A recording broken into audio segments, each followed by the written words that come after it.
superheroes. The first one does not wear a cape. He is my son.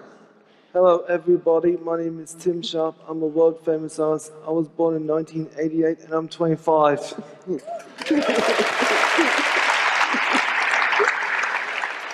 And who's the other one, Tim? Lazy Big Man.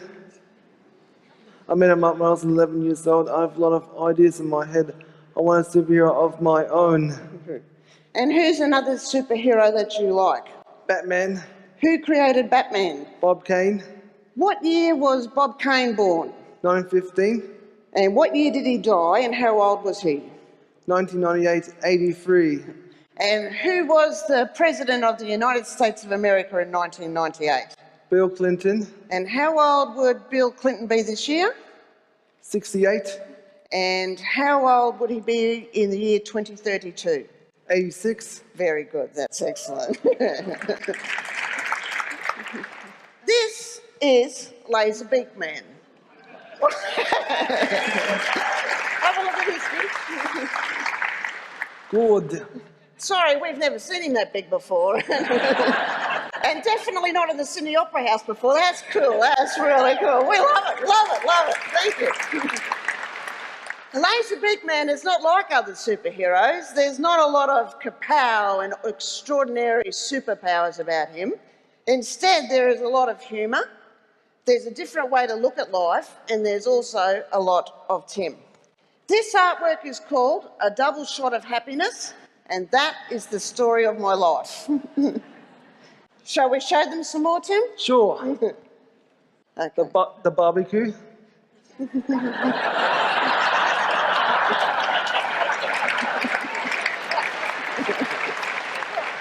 Good work. Picking up chicks.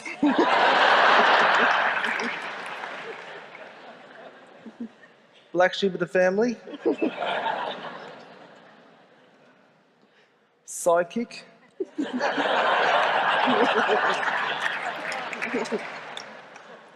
I love Sunbird Country, a land of sweeping plains.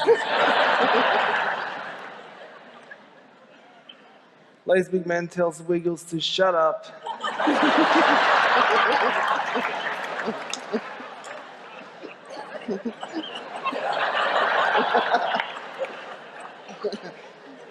These are excellent, Tim. I know, I'm a very good artist. You are. The day Tim was born was the happiest day of my life. I had never ever seen anything so perfect or imagined that it was possible to love somebody else so much. But things soon fell apart, and when Tim was 20 days old, I was at the doctor's saying, "What's wrong with my baby?" I was back at the doctor's nearly every week asking the same questions, but not getting any answers. Instead, the suggestion was that there was something wrong with me, that I was not coping, that I was depressed, that I was just a bad mother. Tim wasn't sleeping, he was distressed all the time. He had trouble eating. Some sounds absolutely terrified him. His play was solo and repetitive. Trying to take him anywhere was almost impossible as he cried and screamed so much. He wasn't at all like the little girl next door who was born at exactly the same time. Often I heard the words, "What's wrong with your son? I've never seen another kid like him." Often I wondered if he was deaf. And often I wondered if he liked me even just a little bit. My main concern was that he wasn't developing speech, and I was told to wait until he was 3, that he might just catch up. So the appointment was made for the day after his 3rd birthday, and that was the worst day of my life. He was supposed to be the best specialist in town, but he was also the cruelest.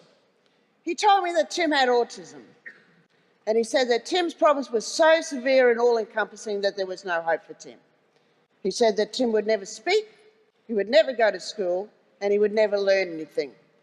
He told me to put him away and just forget about him. He also told me that Tim couldn't feel anything for me, that he didn't love me, that he never could and he never would, that he only used me as a tool to get what he wanted. He said it was best that I just got on with my own life and forget that I'd even had him. His words were a knife going deep into my heart.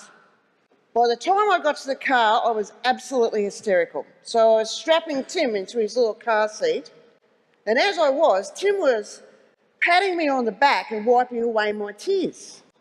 He was trying to comfort me. He did love me. He had already proven that doctor wrong, and Tim and I would do this together. I was desperate to hear my son communicate with him, and I wanted to hear his voice. At the very least, I needed to teach him some words he would need in life, like food or water or help. I also hoped that one day I might hear the words mum. And I had a more secret wish that one day I may even hear the words, I love you, mum. And that would have been the ultimate moment of my life. Sadly for me, I had only learnt one way to communicate, which is get someone's attention, maintain it, and use words. Even if I'm talking to someone with another language, I can point or gesture or act things out. But none of that worked with Tim. Just trying to get his attention for a few short moments would take all day sometimes, and then it would be gone. I had to find another way to communicate with my son. He was too young to read, but I knew that he could see. So one day I sat at the table and I started to draw for him. Now, I have no artistic talent whatsoever. So I was drawing stick figures, and much to my surprise, Tim came over and he was really interested. So I drew for him what we were doing that day. We're getting in the car, we're going to the party, we give the boy the present, we say happy birthday, blow out the candles, and then we come home. Tim stayed there the whole time. He was captivated. When I finished, I put down the pencil, and Tim took my hand and pushed it back to the pencil, indicating that he wanted more. That was a huge breakthrough, as it was the first time Tim had clearly told me what he wanted, and it had come about through art. It took Tim nearly a year before he started to draw, but from that very first drawing, it was clear there was something pretty special. Drawing became a huge part of our daily lives. From 10 words that Tim used rarely, his vocabulary grew to 100 words. I never got any better at drawing, but Tim did, and he also got a lot better at speaking as well.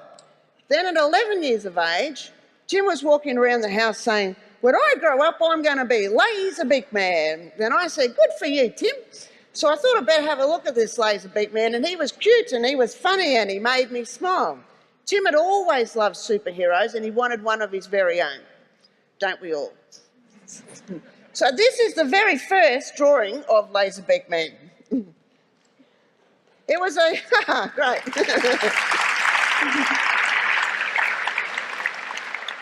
It was a friend's birthday coming up and we had no money back then, so I decided we'd make a card. So Tim drew Laser Big Man on the front and I said to him, what would Laser Big Man say, Tim? Have a filthy, disgusting birthday.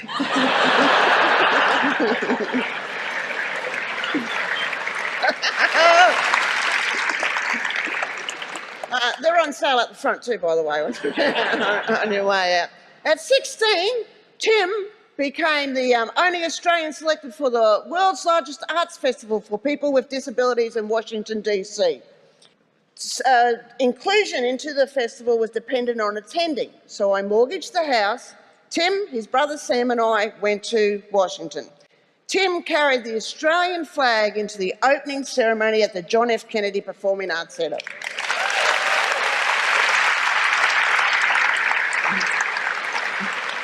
And I still get quite emotional now when I recall his beaming face. It was such a moment, I cannot tell you. The ABC's Australian Story came with us, and after they screened the story of Tim's trip to Washington, his art career took off and it hasn't stopped. A small film about Tim has been shown in the Metropolitan Museum of Art in New York City. His art is hanging in galleries and collections all around the world.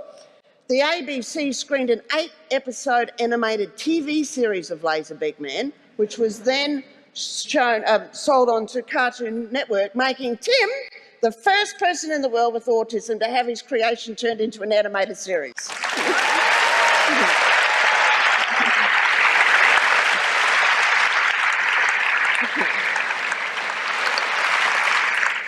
A young rock band from Nashville, Tennessee, Cameron Burnett and the Ghost Ballerinas, Googled the words colourful, happy art and came up with the name Tim Sharp. They asked Tim to create the artwork for his album cover, which they did, which he did. The boys were so inspired by Tim that they decided to put on the I Am What I Am music festival for autism awareness. Tim and I went to Nashville, and the best part of that festival was having young people with autism and young people without autism coming together and just doing what young people do, hanging out, having fun at a rock show. Inspiring inclusion is one of Tim's greatest achievements. Did you like going to Nashville, Tim? I loved it. I had the great time ever making new friends in the band. Yeah, good on you. On the 1st of February 1992, I escaped from a very abusive marriage. I fled the house in fear with my two little boys. Tim was not quite 4 and Sam was not quite 2. We went to a house with no electricity because I couldn't afford to have it connected. At times we received food from the Salvation Army, for which I am eternally grateful. In the winter time we all slept in one bed because I couldn't afford to buy the blankets we needed. There was no money for therapy or therapists for Tim. Instead, I had to do everything that I could think of, and I had to do it by myself. On the 1st of February 2011, exactly 19 years later to the very day, Tim and I sat in an office just across the harbour from here. It was the office of Miss Kate Blanchett. We had met her a few months earlier at one of Tim's art exhibitions and told her of Tim's dream to have Laserbeak Man come alive on the stage. We had come to Sydney to discuss that with her, and Tim was charming everyone in the room. He and Miss Blanchett were laughing together and were excited by the ideas that were being discussed. But to be honest, I didn't exactly pay attention to everything that was being said. I didn't really listen because I was sitting there in absolute disbelief at how far Tim had come in 19 years to be the funny, intelligent, incredibly polite, extraordinary young man he was in that meeting. 19 years earlier, I probably would not have got him in that room. And if I had, he would have been crying and screaming and doing everything he could to escape. And my heart would have been broken to see him in such distress. 19 years earlier, never ever in my wildest dreams could I ever imagine that such a day would come about. I was too scared to dream back then. I didn't look to the future. I couldn't see any hope for us. I didn't know what was going to happen to Tim, and I didn't know if I could do it by myself. The only thing I did know was that I had to try. I had to get up every day and just try. And if something didn't work out, I had to get up the next day and try another way. The inspiration to try like that came from Tim. Autism is an all-encompassing condition that affects every part of life. Tim was living in a world of terror and confusion. To me, autism, the cruelest part of autism, is that it steals the very essence of our being, the reason we are all here today, to connect. Yet Tim always tried to step outside those fears. If he could do that, then surely I could too.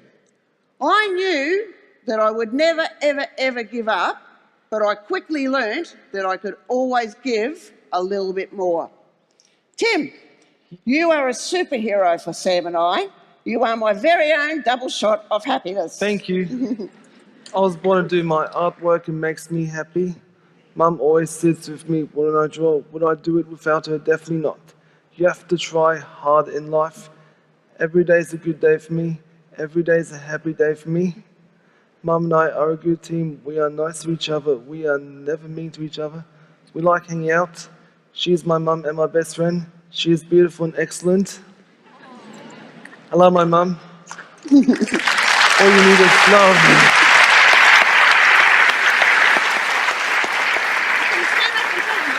Sure.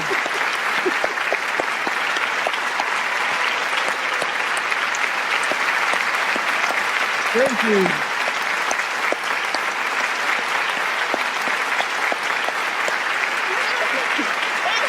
Thank you very much.